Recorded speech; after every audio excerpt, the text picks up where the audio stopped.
Hello, everyone, and welcome. My name is Adam Cross. I'm a licensed marriage and family therapist in Southern California. And today I am back with Michael Gasparro. I think the last time we recorded, I said Gasparro. And then on our first retreat, I was like, I've been saying his name wrong forever. Is No right or wrong. You can say either way. I say Gasparro, you guys say Gasparro. Potato, potato. All right. Well, Michael, do you want to introduce yourself briefly again? Yeah, sure. So I'm Michael Gasparro, and I am a licensed marriage family therapist and licensed professional clinical counselor in the state of California. Adam and I have known each other for years, and we've been working together to create content for Catholic individuals and groups that can help them interweave or intertwine their faith and their mental health journey together. Like I said, it's a passion of mine. And I try to speak about this in various areas in media and also as a therapist, try to advocate for my clients to face their mental health issues in a way that integrates their faith. That was the word I was looking for, integrates, but I said intertwine. Nice, nice. Yeah, no, and we're excited because actually in this next month, we're recording at the beginning of Lent. We're offering a Lenten retreats, a Catholic Lenten retreat coming up. And so we're going to talk a little bit about that today, and kind of part of that, and something we're going to be discussing at this retreat is really healing our wounds and God's plan of healing for our wounds, but also specifically really kind of the hope of the resurrection within Lent and even looking at our wounds. And that I know we have some thoughts on this. It's Lent isn't just about suffering and sitting in your suffering and kind of woe is me, and but there's also a hope within the lacking, and the woundedness at times, and there's the promise of resurrection and healing and uniting ourselves to Christ within all that. So I don't know, Michael, any thoughts on that, kind of jumping into it? Yeah, whenever you talk about remembering the resurrection or in the hope of the resurrection during Lent, I think of the reality that the church sets aside Sundays and does not include them in the calendar of the Lenten season. So we have 40 days of Lent and Sundays during that season, Mm-hmm. meaning that every Sundays I hear it called like a mini Easter. I'm sure there's a Latin phrase for it. I'm not a theologian. I just appreciate that the church reminds us that every Sunday we're celebrating the resurrection because we keep in mind the hope of the resurrection as we bring our wounds to Christ. That's important to me because otherwise we don't just remember the death, also the resurrection of the Lord. It changes the way we even look at the things we give up from it. It's detaching so that we may be better able to be a receiver or to be a vessel for Christ's power in his resurrection and uniting our sacrifice to his in a way that helps us participate all the more deeply in his resurrection. Yeah, yeah. And yeah, I was definitely enjoying the celebration of the resurrection. Yeah, 2 days ago on Sunday when I was eating pizza because I gave up unhealthy foods. But I'm a foodie, so for me, it's like that's a big thing. Like I Mm. really love like a good meal that's maybe not so healthy for me. And so on Sunday, I was really intentionally like enjoying foods I liked, but in a specific way of like inviting God into it. Like, God, thank you so much. This is great. Like Yeah, you're celebrating savoring it. life. Yeah. Yeah. And I think that's a huge change for me personally, because in college, I absolutely thought like Lent was like you go hardcore and like you're trying to suffer as much as you can, like for Jesus because he suffered. Um, and I don't think that's 100% wrong, but I think in college I was missing this aspect of like you're giving up things that are kind of taking your time and your attention and your focus, so that you can spend more time and you can grow in relationship and even dependence on Christ. Right? It's Mm. not just like the absence; it's also the further welcoming in, Jesus into our hearts, into our lives. And I think that's what I was missing. I was like, I'm just going to go hardcore, but it's like, you know what? Lent's not all about being hardcore. Like sometimes Lent is about like listening to God and just like resting with God. Hmm. Um, and I think we can even miss that. Like in the Gospels, we hear a lot like Jesus went off alone and prayed, right? The gospel reading this Sunday was like Jesus is baptized and he receives the Holy Spirit, and then he goes off into the desert for 40 days. And he's not living on food from the earth. He's living on the word of God, right? He's living on the Holy Spirit. And I think Lent is also this time to really embrace that too, that Hmm. we're kind of distancing ourselves from like this material world in some ways, attachments that we have, which aren't bad in and of themselves, but we're relying more so on being fed by the word of God and really relying on the Holy Spirit during this time. Yeah, and whenever we're going through the season of Lent too, it can be I've already looked on a Catholic psychotherapy group that I'm in, talking about how do we relate mental health issues to what we sacrifice for Lent, and how do we know when it's tipping the scale towards something unhealthy in a emotional and psychological context or something that seems spiritually beneficial. And sometimes Lent, when you have that mindset, like you said, I'm just going to go hardcore, like it's a competition, that can be the seeds are planted for spiritual dysfunction because then we're not listening to the Holy Spirit. I think one thing that comes to my mind is the widow who gave the small coin, but it was all she had. And so it was her heart and the I don't know exactly what, but perhaps the size of her intention, the bigness of her intention within her own heart that was most important to God. And so I think it's listening, like you said, to even God, what are you asking of me to detach from? And being humble enough to say, okay, this is what I'm being called to give up. Even if to other people it might not look like a big thing, it might be the thing that you can do right now, or it might be the thing that God is asking of you. For me, for instance, I've tried to, as I'm still solidifying, like, what do I want to do? I know we're into Lent right now, and I'm brainstorming still and journaling about it, and I'm thinking like, what is this thing and that thing? And one thing I noticed throughout that process is I had a sense that God was impressing upon me, or maybe it was just my own thinking on this, that in the time of Lent, I'm detaching from the things that are making me miserable, that are becoming a master of me. I should not have other things mastering me. So with my phone, I'm thinking of things that I can do to detach more from my phone, not because it's bad to enjoy my phone for its own sake at times, but because in some ways my phone is I'm becoming a servant to that device. So the things that I perceive God is asking me to give up this Lent are things that are already contributing to my unhappiness in some way. It doesn't mean that's the case in all situations. Maybe God is calling someone else to give up something that isn't a master of their heart and mind, but he wants for other reasons for them to detach from that good for the time being.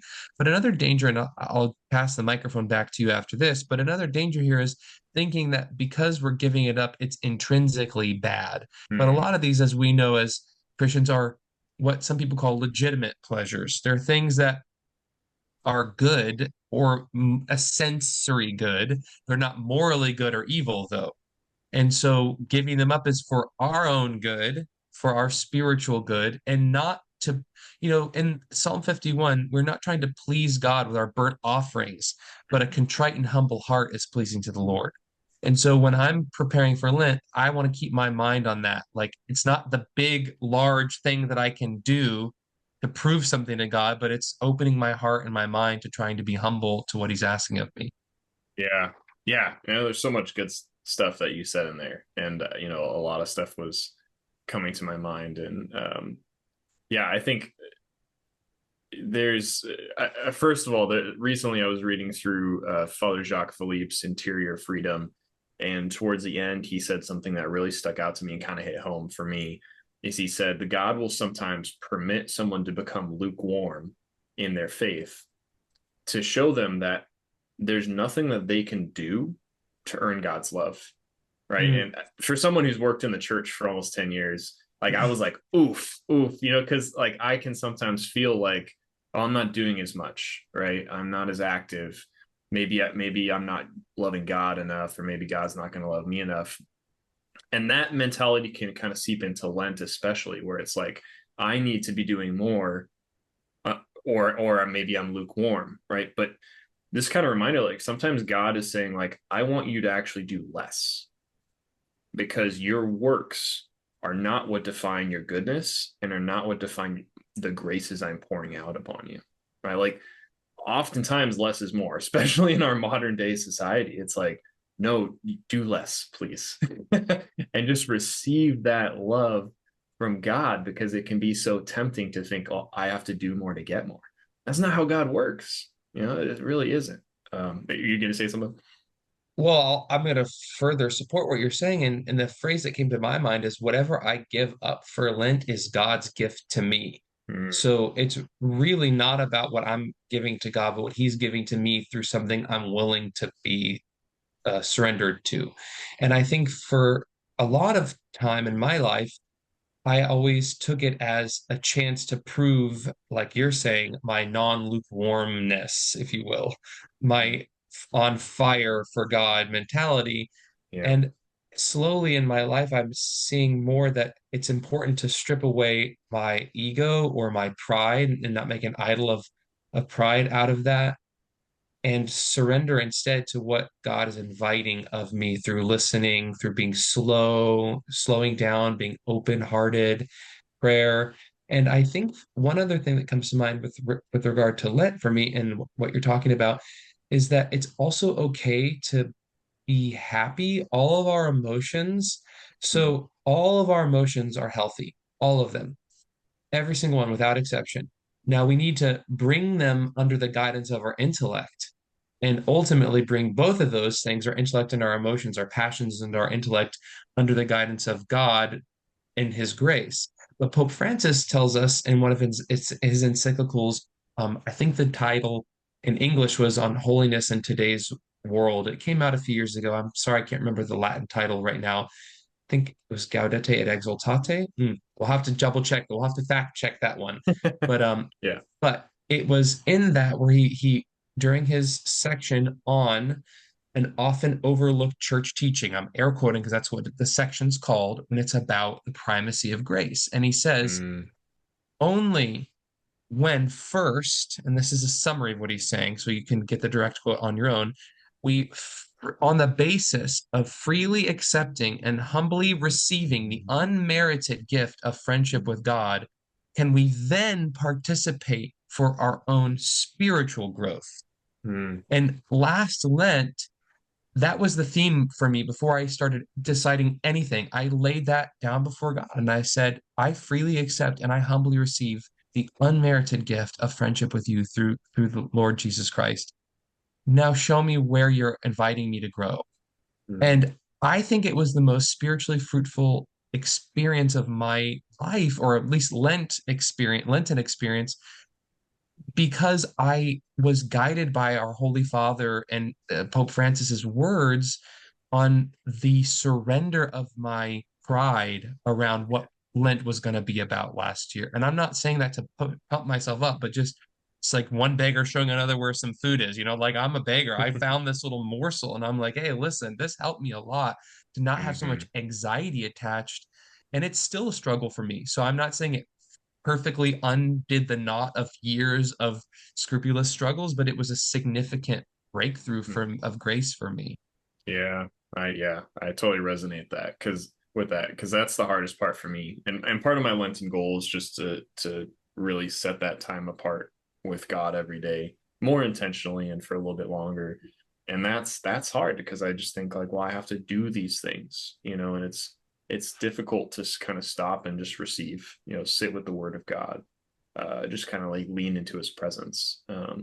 So yeah, it's God's grace isn't something we can earn. It's not something that we'll check these boxes and then we'll get it. It's a free gift of friendship, of communion, and that can be hard to just receive. It's like, what's the catch? What do I got to do? And it's so. I mean, talking about healing wounds, there's stuff there, right? Where there's lies there, where it's like, okay, what do I got to do? What's the catch, God? This is too good to be true type thing. And Yeah. we learn that in life, in our experiences with family, parents, uh, a lot of things where we can just feel like, oh no, I have to, if I want a reward, I have to get straight A's. right? And then my Hmm. parents will be happy. And then we project that onto God, right? Hmm. Those types of similar things. And God's something else. He's not like that, which is really good. But it's easy for us as humans to kind of take mentally what we've experienced as children or as adults and to kind of assume without much thought, like, oh, well, God's the same way. Right. And that comes up a lot for me with clients and working with scrupulosity, even with myself. Obviously, I realize like, oh wow, I'm expecting from God what I expect for myself. Right. Like I look at people this way and I'm assuming God looks at people this way. And it's like you said, like pride sometimes has to die, or it does have to die. And sometimes God will even let us fail in certain areas of life for us to realize that like we need him and that maybe he's something bigger or different than what we make him out to be. um, and I think there's kind of a pitfall with Lent is, and I've experienced this, I have clients who experience this, where they set a goal for Lent and they say, I want to work on this, and then they fail miserably, and then they're treating it like they've committed a mortal sin, right? It's like I said no TV and I watched TV one night. It's like, oh my gosh. It's like you said, TV is not actually bad. Like it in and of itself, it's not a bad thing. And you're striving to grow closer to God, but just because you failed in your weakness and you're striving for something, first of all, it's not grave in nature, right? Like you made a promise, which is also weak at best towards God, but like that's not suddenly like, oh, I'm in sin. It just means you're reliant on God more in this struggle or this attachment. Um and so I guess what I'm saying is like if we fail at something we're working on in Lent, it doesn't mean we're a failure. It doesn't even mean we're in sin necessarily, right? But it does mean that like we can further invite God into it, and God's not surprised if we mess up or aren't perfect, right? He sees that coming. Uh, so. Absolutely. Yeah, and part of what you said is in line with Hans Urs von Balthasar when he writes in one of his, one of the only things of his that I've actually read on my own, which is Love Alone is Credible. He Mm, talks about he says part of the work of faith is to believe against all doubt that the Christian story is too good to be true. Because mm, he says it's one of the hardest things to believe because it is so incredible. mm, So it's not surprising that we tend towards trying to imagine a version of Christianity that's easier to believe. It's hard to believe how incredible the gift that we've been given is. So I think it's helpful for me to know that high level theology in the church and people who are writing with great heart and faith are also saying this is difficult to believe, but don't sell your faith short for some lesser version of how good our faith, of how good Jesus is. And with regard to what we give up for Lent, I think that's a great opportunity to think of it as a plan as opposed to perhaps like a covenant. And I don't know if that's, somebody, if you're listening online and you're a theologian, please let me know if I've misspoken.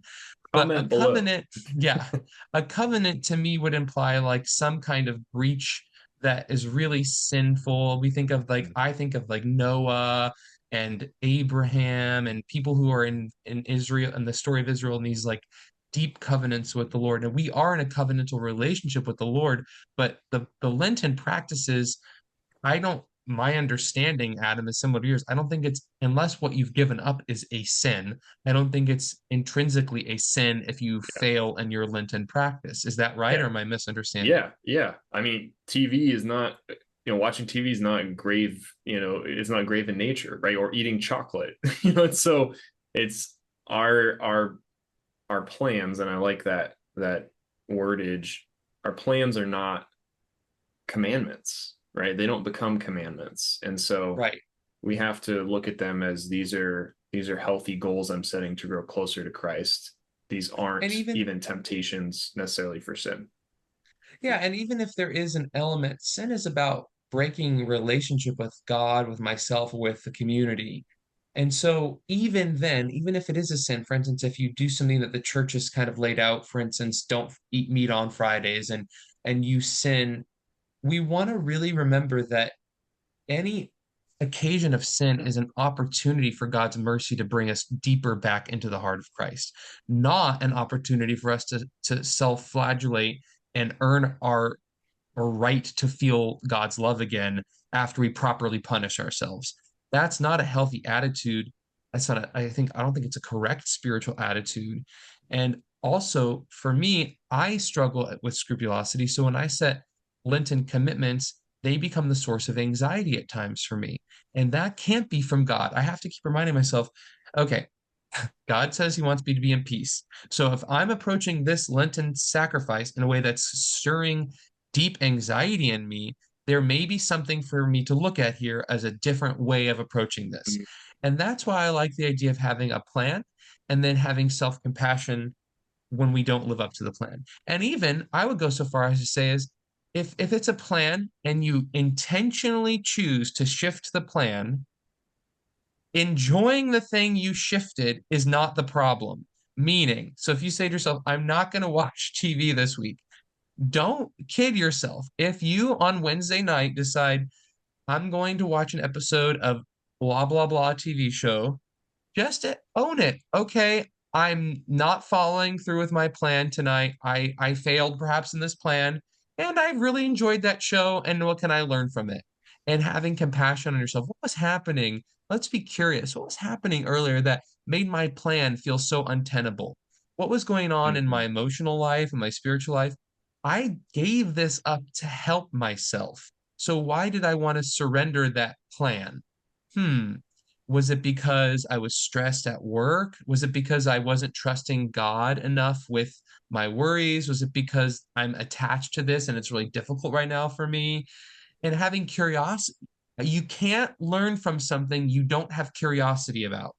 And so if you go to self-criticism, good luck learning from it. You Mhm. probably won't.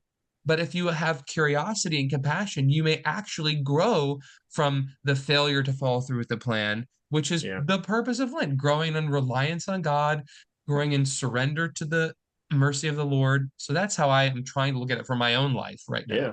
Yeah. No, and that's key, right? And I think what you said is like if you gave up TV and you watch TV, it's like why? Without judgment, right? Without like, how dare you? How could you have watched that's so it's like, no, like, wow, okay, so I was really feeling the need and the desire to watch TV. So what about TV is is appealing and what was leading me to that? Like do I use TV to cope? Do I watch TV to kind of have a break mentally from a hard day? Like that's all really important information that you can then take and then adjust your plan, right, accordingly. It's like, okay, well, here's what I need. Like I need some time to, step away from my daily life and I'm doing that with TV. Is there any other way I could do that? Right? Or, is a good show like once a week okay? And I'm just trying to minimize that and turn to God other ways. So, like you're saying, that curiosity is healthy and it helps you to even adjust and grow in an understanding of yourself, which is really good. And I I have, kind of like going back to the sin thing too, when it comes to Lent, like I've had people say like, oh, I'm gonna give up porn for Lent. And it's like, that's a great goal, but we're always kind of trying to give up porn, right? Like we're always trying to give up sin. And so if you make this like effort in Lent of like, well, I'm going to just not sin, it's like, oof, that might be a recipe for failure, right? And when it comes to healing wounds, there's certain areas of our life where if you say, well, I'm just not going to sin, I'm just not going to do this thing that I've always struggled with, that could actually be that could actually be a real trigger for shame, right? It's like, well, even outside of Lent, you don't want to watch porn, right? So what if you give up YouTube, which is a trigger to then watch porn? So it's being really understanding and patient with yourself too. Like this isn't like I'm gonna be perfect by the time Easter's here. It's like, no, like we have to help ourselves. So maybe instead of giving up this big giant thing that you're struggling with, it's like start with one of those really large triggers that may lead you to that sin, right? Hmm. Or like someone's like, yeah, I struggle with insomnia. I'm gonna give him my pillow for Lent. It's like, no, maybe you need that pillow. Like maybe the pillow's a good thing. We don't want to make this like harder. We don't want to make this maybe a bigger trigger for you, right? To live a good life. I don't know if that makes sense, but we have to Yeah, I be think that's in great. tune with ourselves and patient with ourselves in this process. Well, and in tune with yourself makes me think of the word harmony. I've heard that Pope Mm, Francis has said this as well. I'm sure others too. At least I resonate with it, that it's not just about balance in people's lives, because balance is a term that kind of implies that there's a in our society like a one size fits all recipe for how much time you should be spending doing A activity and B activity, work and leisure, and instead ask yourself what keeps me in harmony with myself and with mm, God as he created me to be. And that is why when we're giving up for Lent, I think we should be really careful not to compare ourselves with others. And when we're looking at healing wounds, if you want to draw it back to or bring it back to that for the retreat, especially during Lent and this retreat, we're going to have a time of reflection, like you're saying, on not just what am I doing, but why am I doing it? What are the spiritual and psychological factors that are influencing this decision chain of events? And that's why I really like what you brought up about giving up YouTube. It's oftentimes the things we do leading up to the final moment when we choose something really bad for ourselves that are the small moments we've missed along the way that could really help stop that path and it or stop that in its tracks, basically. So I think it's mm, really wise to think not just what do I give up for sin, but what are the factors around that? And by the way, true, good, and beautiful things are never bad in themselves. So during the time of Lent, it's not the time to stop noticing and enjoying true, good, and beautiful things. So if you're giving up, for me, if we're going to talk about giving up things for Lent, if you're giving up something that is maybe something you really enjoy and good, what else can you replace that with that is enjoyable, that is true and good and beautiful? Because if you take too many things away, but don't redirect your focus, it's going to be a less fruitful experience than if you take the absence of these things to focus more on this other good. And in Lent, a lot of times, that's why prayer, fasting, almsgiving go together. If we fast from this, we redirect our focus towards a good and beautiful and true thing like our prayer life or the sacraments or helping the needy or helping our family. Often almsgiving is seen as helping the poor. But what about the poor in spirit? What about the people that are annoying to us in our lives? How are we helping them? And in our wounds, sometimes we're blinded by, especially the people around us. I think it's the hardest to treat with love and respect the people who we interact with daily. It's almost easier to be nice to a stranger on the street. So I think that's another element of this retreat is we're going to talk about how do our wounds influence how we see the people in our immediate circle and what are we doing to help uncover the relationship patterns that lead us towards sin as well. Do you fight with your mom mm. and that's the moment when the trigger starts, then you go to YouTube, you numb out, and then you're on porn 10 minutes later? Yeah, yeah, absolutely. It's like once you're in that, like, oh, do I click on this link, to watch this mode? It's like the opportunity is kind of past, right? Like obviously there's still free will there, but it's temptation is much stronger than if you're just kind of like looking at kind of I don't know random maybe not so helpful videos on YouTube for 10 minutes that are sparking some images or things in your head. It's like that's the time to make some decisions or before that, rather than kind of at the moment of decision. But um, kind of looking at our retreat too. So we're going to be at Padre Sarah Parish, Camarillo, California, March 25th. Um, this Lent, we're going to be looking at our baptismal identity, which is so key in terms of healing and understanding that God is calling us to Himself and what He wants for us. We're going to be looking at, like Michael was saying, different areas in our life where things that keep popping up for us, right? Maybe it's in our relationships, maybe it's in our mental health, anxiety, different issues that keep arising. To be able to understand the roots of these issues that we're encountering, and then being able to unite our wounds to Christ, and ultimately with the promise of resurrection that God wants to heal, that there's a promise of new life, that God doesn't want us to just stay in the suffering, right? Jesus in the Gospels, I mean, he healed so much. He preached the gospel and he healed people. There wasn't one person in the gospel where he met and he said, "Oh, sorry, you're gonna have to stay like this." Like that didn't happen. Like he healed people, and I think too, like going into Lent, wherever you're at, or, whenever you're watching this, going back to the gospel when Jesus was baptized and then he goes into the desert and he's fasting for 40 days. We could, as humans, we could look at that and say, that sounds terrible. How did he do that? Right? Like that's terrible. He's alone. But to realize like he had just received the Holy Spirit, right? And he is with God and he is with the God of abundance.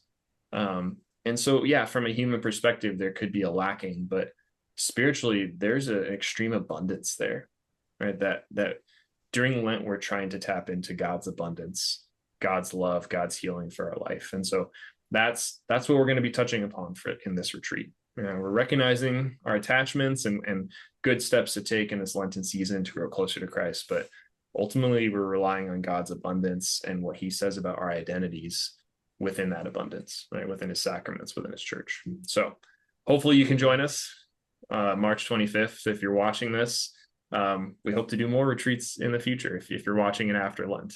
So you haven't missed out. But any final remarks, Michael?